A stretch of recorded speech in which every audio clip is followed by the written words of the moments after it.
बिस्मिल्लाहिर्रहमानिर्रहीम। हाँ जी, अब चैप्टर 5 स्टार्ट करते हैं जी।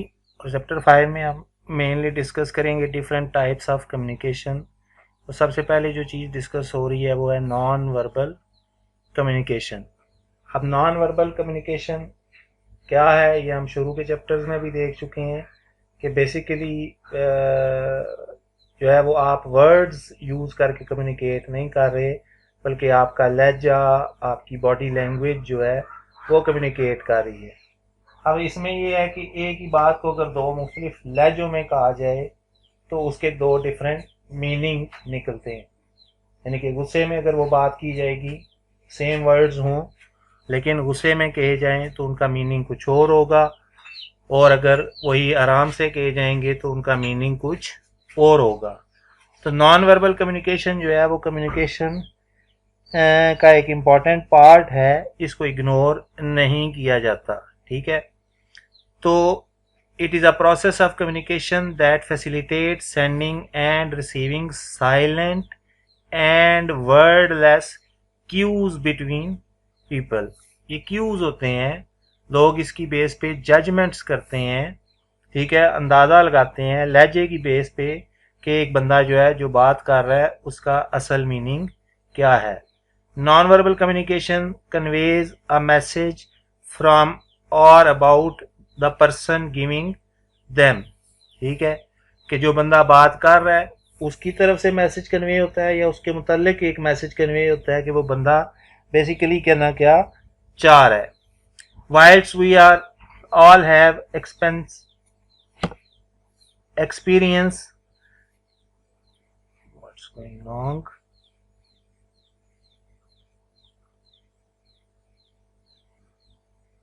experience of these actions such as putting our own head in our hands। अब एक बंदा अगर अपना सर पकड़ के बैठा हुआ है तो इसका मतलब है वो परेशान है।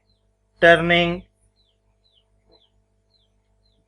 our back or keeping an office door open or closed, care must be taken that similar actions can mean different things around the word. तो ये एक सिंपल सी बात है जो आपको उम्मीद है कि आप समझ आ गई होगी कि नॉन वर्बल कम्युनिकेशन में हम वर्ड्स यूज़ नहीं कर रहे।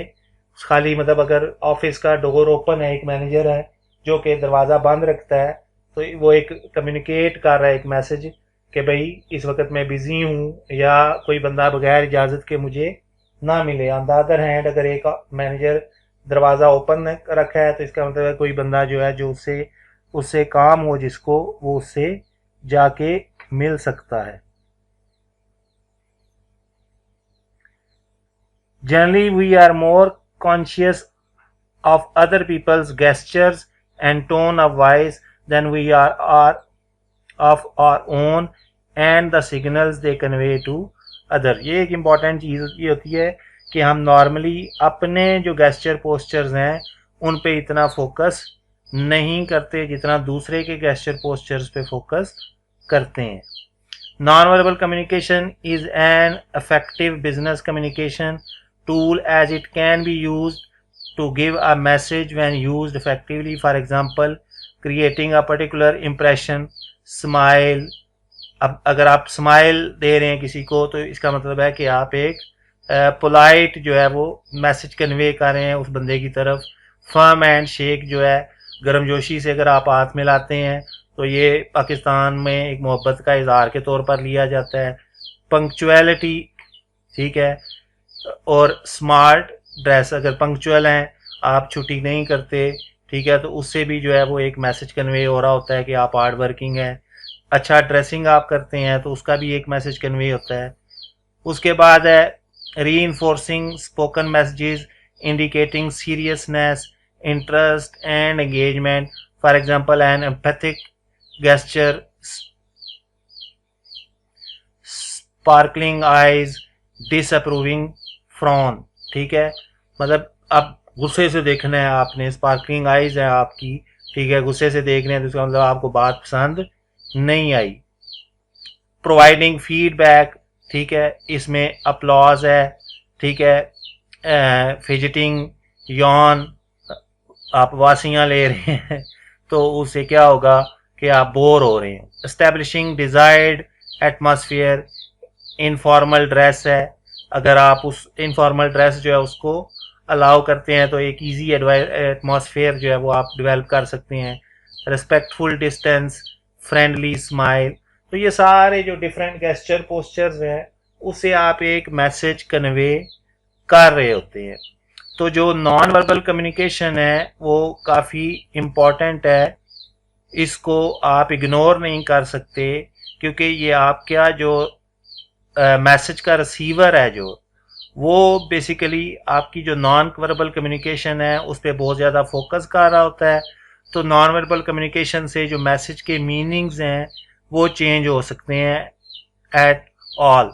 इसलिए जब आप बात कर रहे हैं तो वो जो हमने बात की थी इंट्रा पर्सनल कम्युनिकेशन की, कि आपने अपने आप के साथ भी कम्युनिकेट करना है कि आप इस वक्त जब बात कर रहे हैं तो आपका ओवरऑल एक्सप्रेशंस क्या हैं उस पर आपका ध्यान होना चाहिए।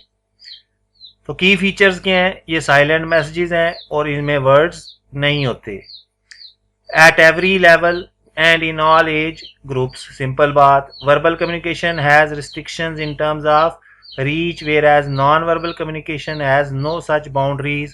However, the culture that has brought us up would determine the meaning to be attached to such message. जैसे मैंने कहा कि फर्म हैंड शेक है तो पाकिस्तान में उसको एक मोहब्बत के इजहार के तौर पर, गर्मजोशी के तौर पर लिया जाता है, ठीक है, लेकिन यूरोप में उसको एक इल मैनर्ड पर्सन कंसीडर किया जाता है, ऐसे बंदे को जो बहुत ज़्यादा फर्म हैंड शेक करे।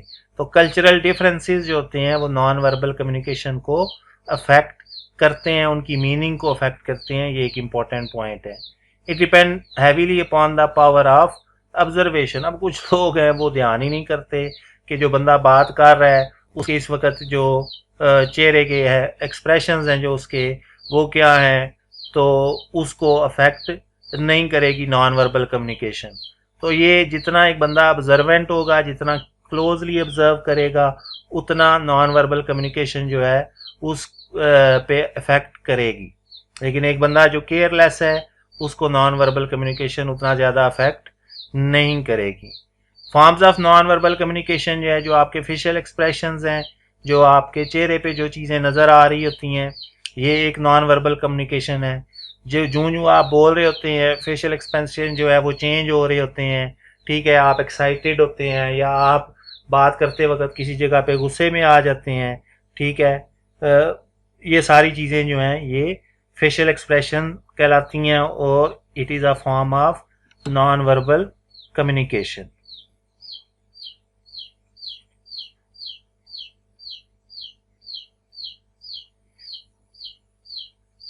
हाँ जी, your facial expression can show the feelings of happiness, sadness, anger, or fear. The eyes are particularly expressive, narrow, wide, closed, raised. Also nose, lips, mouth, jaw and skin color. उसके बाद है जी posture, आपकी जो positioning है, and orientation, which way someone is facing, किस तरफ आप मुंह करके खड़े हुए हैं, क्या आप आई टू आई कांटेक्ट कर रहे हैं या नहीं कर रहे। Body posture is the position of speaker's body. It is more or less stable state and therefore should not be confused with body gestures, which are movements. Postures and how you carry yourself speak a lot about you. The way you walk, sit, stand or hold your head not only tells about your current mood but says a lot about your personality as well. Particularly presentations होती हैं उसमें आप चल रहे हैं, कितना तेज़ी से चल रहे हैं, ऑडियंस को जो है वो आप किस तरह से फेस कर रहे हैं, आप वो आई टू आई कांटेक्ट कर रहे हैं या नहीं कर रहे, ये सारी चीज़ें जो होती हैं ये कम्युनिकेट कर रही होती हैं आपके कॉन्फिडेंस लेवल को, आपके उस प्रेजेंटेशन में इंटरेस्ट को, आपकी उस प्रेजेंटेशन में जो आप नॉलेज कन्वे करना चाहते हैं उस पर आपकी ग्रिप कितनी है, आपने उस पर कितनी मेहनत की हुई है, ये सारी चीज़ें जो हैं ये ऑडियंस को अफेक्ट करती हैं। सम एग्जांपल्स में इंक्लूड सिट, स्टैंड, वॉक और lie down. How you do it, sit up straight, alertness, अगर आप बिल्कुल सीधे बैठे हुए हैं तो इसका मतलब है आप अलर्ट हैं। हंस्ड, ठीक है, आप झुके हुए हैं, ठीक है, नेगेटिविटी है। लाउंजिंग, आप टांगे फैला के बैठे हुए हैं तो ये रिलैक्सेशन को शो कर रहा है। People sitting standing next to each other, cooperation, ठीक है, अगर एक दूसरे के आमने सामने बैठे हुए हैं तो वो एक दूसरे के साथ कोऑपरेट कर रहे हैं। स्टैंडिंग ऑपोजिट, कन्फ्रंटेशनल, उनका आपस में लगती नहीं है, ठीक है, और वो कॉन्फ्रंटेशन में रहते हैं, यानी कि एक दूसरे के साथ उनका कोई झगड़ा चल रहा है। कोई भी बंदा जो ऑब्जर्व करेगा तो इस नॉन वर्बल कम्युनिकेशन को वो किस तरह से लेगा कि ये जो दो बंदे अपोजिट खड़े हैं एक दूसरे के, ठीक है, वो उनकी आपस में बनती नहीं है, उनके दरमियान कोई रिफ्ट है, झगड़ा चल रहा है। Gesture is any movement made with a limb, particularly the hand, बातें करते हुए हाथ हिलाते हैं। टू एक्सप्रेस, एंडोर्स, स्ट्रेस और बैकअप द स्पीकर्स एटीट्यूड और इंटेंट, ठीक है, एक बंदा बहुत ज्यादा हाथ हिला ला के बातें कर रहा है तो वो अग्रेसिव है, ठीक है, वो जो है वो क्या कहते हैं, जो मैसेज कन्वे करना चाहता है वो तेजी से कन्वे करना चाहता है, ठीक है, वो उसके बारे में बहुत ज्यादा एक्साइटेड है। और एक बंदा अगर बिल्कुल ढीला डाला खड़ा होके कोई हाथ से पाँव नहीं ला रहा तो इसका मतलब है वो उस मैसेज के बारे में इतना अग्रेसिव नहीं है। Gestures, movement of our arms, legs, hands, head etc assent and reinforce our verbal messages. Observing gestures help us in getting a good picture of the internal emotional state of the person. Again बात किसकी हो रही है कि आप gestures को observe कर रहे हैं। हमने पहले बात की कि बेसिकली जो नॉन वर्बल कम्युनिकेशन होती है वो उसमें जो सेंडर होता है वो उस पर इतना ज़्यादा फोकस नहीं कर रहा होता, जो मैसेज का रिसीवर है वो ज़्यादा फोकस कर रहा होता है, ठीक है। हाँ जी, the gestures used and vice versa. Shrug, indifference, यानी कि आप दो चीज़ों के बारे में कोई डिफरेंस क्रिएट नहीं कर रहे। Jerk of the head to indicate direction, ये एक गेस्चर है। टैपिंग फिंगर्स, इम्पेशेंट, अगर एक बंदा जो है वो अपनी उंगलियों को मुसलसल जो है वो एक दूसरे के ऊपर टैप कर रहा है तो इसका मतलब है कि वो बंदा इस वक्त स्ट्रेस में है, इम्पेशेंट है, ठीक है, बेसब्रा हो रहा है, वो कुछ बात करना चाह रहा है या वो उस महफल को छोड़ के जाना चाह रहा है, समथिंग एल्स। पर्सनल अपीयरेंस जो है आपकी वो भी बहुत ज़्यादा मैटर करती है। जैसे फॉर एग्जांपल आप सीए की क्लास में जाते हैं, ठीक है, मेरे साथ ये काफ़ी मसला रहता है क्योंकि मैं बड़ा एक कैजुअल ड्रेस्ड आदमी हूँ, तो कोई बंदा भी क्लास में आता है तो सीए की क्लास में स्टूडेंट की जो सबसे पहली रिक्वायरमेंट होती है वो देखता है टीचर कितना वेल ड्रेस्ड है। नॉलेज तो बाद की बात है, तो वो क्या कहते हैं जी कि first impression is last impression. तो अगर एक बंदा जो है वो एक टीचर जो अगर वेल ड्रेस्ड नहीं है, उसकी अपीयरेंस बहुत अच्छी नहीं है, तो लोग उससे इतना ज़्यादा इंस्पायर नहीं होते। इवन एक गुड लुकिंग टीचर है तो उससे भी स्टूडेंट इम्प्रेस हो जाते हैं, ठीक है। तो जो पर्सनल अपीयरेंस है जैसे मैंने बात की, तो फर्स्ट इंप्रेशन जो है, attitudes and generalization about people, कि आप एक जनरलाइज्ड कॉन्सेप्ट डेवलप कर लेंगे एक बंदे की पर्सनल अपीयरेंस से। आई कांटेक्ट जो है, आई कांटेक्ट इज अ की characteristics of non verbal communication and impact social behaviour greatly. अगर एक बंदा जो है ना वो गिल्टी होगा तो वो आंख से आंख नहीं मिलाएगा, ठीक है, और अगर वो गिल्टी नहीं होगा तो आंख में आंख डाल के बात करेगा। तो अगर एक मैनेजर अपने एम्प्लॉय से बात कर रहा है तो नॉन वर्बल कम्युनिकेशन क्या हो रही है कि अगर एम्प्लॉय उसकी आंख में आंख डाल के बात कर रहा है तो it means he is confident और उसने कोई गलती नहीं की। लेकिन अगर वो आंखें चुरा रहा है तो इसका मतलब है कि वो गिल्टी है। Movement and stillness, consider the pace and pattern of movement.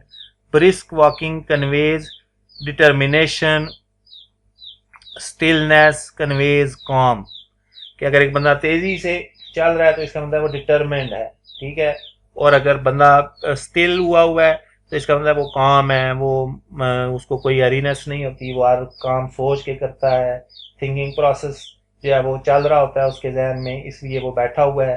जब तक वो कंक्लूजन ड्रा नहीं कर लेता उस वक्त तक कोई काम नहीं करता। थॉटफुलनेस एंड सेल्फ पोजेशन, यानी कि स्टिलनेस से तीन चीजें उसने कही कि काम रहे, वो थॉटफुल है और सेल्फ पोजेशन है, अपने आप पे उसके काबू है। Wilde's movement without purpose conveys distraction, impatience and nervousness. बगैर वजह के अगर कोई घूम रहा है तो इसका मतलब है कि वो नर्वस है, उसको कोई प्रॉब्लम है, ठीक है, वो कोई चीज उसको परेशान कर रही है।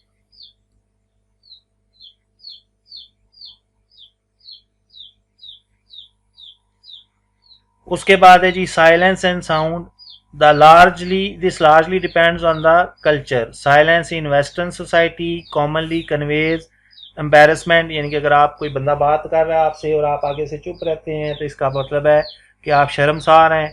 And discomfort comfort, whereas in eastern society is more likely to convey peace and thoughtfulness।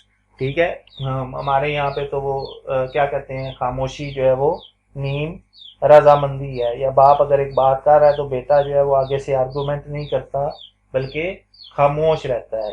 ठीक है, लेकिन यूएसए यूरोपियन कंट्रीज में अगर कोई बच्चा आगे से खामोश रहेगा तो इसका मतलब है वो एम्बेरसमेंट फील कर रहा है। उसके बाद है जी voice. It is not what just what you say, it is how you say it. while we speak, listeners read our voices as well as in addition to listening to our words। तो ऊंची आवाज में अगर आप बात कर रहे हैं तो उसको नॉर्मली गुस्सा लिया जाता है, और अगर आप आराम से बात कर रहे हैं तो उसको पोलाइटनेस के तौर पर ट्रीट किया जाता है। उसके बाद आ गया जी touch. We communicate so many things by touching others. Touch is the characteristics of non verbal communication and used when we come into physical contact with other। For example एक मैनेजर है, वो अगर एक अपने सबऑर्डिनेट के कंधे पे थपकी लगाता है तो इस थपकी को, थपकी क्या है, टच है ना, उसने अपना हाथ जो है उसकी बॉडी के साथ टच किया, तो ये थपकी जो है वो बेसिकली क्या मैसेज कन्वे कर रही है, अप्रिसिएशन कन्वे कर रही है। ठीक है, इसी तरह अगर एक मैनेजर अपने सबऑर्डिनेट के साथ हैंडशेक करता है तो इसका मतलब है कि वो उसको पसंद करता है। उसके बाद है जी personal space. is your bubble, the space you maintain between yourself and others। This unseen boundary become obvious only when someone tries to enter your bubble। ठीक है, बबल मतलब आपके आगे पीछे एक आपने दायरा बनाया हुआ है, तो उसके अंदर आप किसी को एंटर नहीं होना देना चाहते। ठीक है ना, जैसे होता है, ये बड़ी बात होती है ना कि मतलब मैनेजर जो है वो टेबल की एक साइड पे बैठेगा और सब ऑर्डिनेट्स जो हैं वो टेबल की दूसरी साइड पे बैठेंगे, या मैनेजर जो है वो उसकी जो चेयर है वो टेबल के जो है वो एक कॉर्नर पे होगी और बाकी सारे जो है वो साइड बाय साइड टेबल के बैठे हुए होंगे। तो ये जो चीज़ें क्या कहते हैं उसको, जो पर्सनल स्पेस आप डेवलप करते हैं, ये भी एक मैसेज कन्वे कर रही है। अगर आप अपने सबऑर्डिनेट से एज अ मैनेजर ज़्यादा स्पेस रखते हैं तो इसका मतलब है कि आप डिस्टेंस लविंग है, आप फ्रैंक पर्सन नहीं है। Have you ever felt your comfortable level being disturb during a conversation because the other person was standing too close and occupying your space. इसी तरह अगर आप बहुत ज़्यादा करीब जाके किसी की बात करते हैं तो उससे भी जो है वो दूसरा बंदा जो है वो कंफर्टेबल फील नहीं करता, वो ये चाहता है कि बहरहाल थोड़ा बहुत जो डिस्टेंस है वो मेंटेन रहे। अब uses of non verbal communication. A person to have quality communication skills must possess the knowledge of non verbal communication. क्योंकि अभी हमने बात की कि जो बंदा जो लिसनर है वो बहुत ज़्यादा एम्फेसाइज करता है, प्रोवाइडेड दैट कि उसका जो ऑब्जर्वेशन लेवल है वो हाई हो। दो जो स्पीकर है या सेंडर ऑफ द मैसेज है वो नॉन वर्बल कम्युनिकेशन पे इतना ज़्यादा फोकस नहीं करता। अच्छा, एक और इम्पॉर्टेंट बात है जो आपने यहाँ पे देखनी ऑब्जर्व की होगी कि जो नॉन वर्बल कम्युनिकेशन है वो रिटर्न मैसेजेस के साथ नहीं आ रही। ये बेसिकली जो है ना आपकी वर्बल कम्युनिकेशन के साथ ही नॉन वर्बल कम्युनिकेशन अटैच है।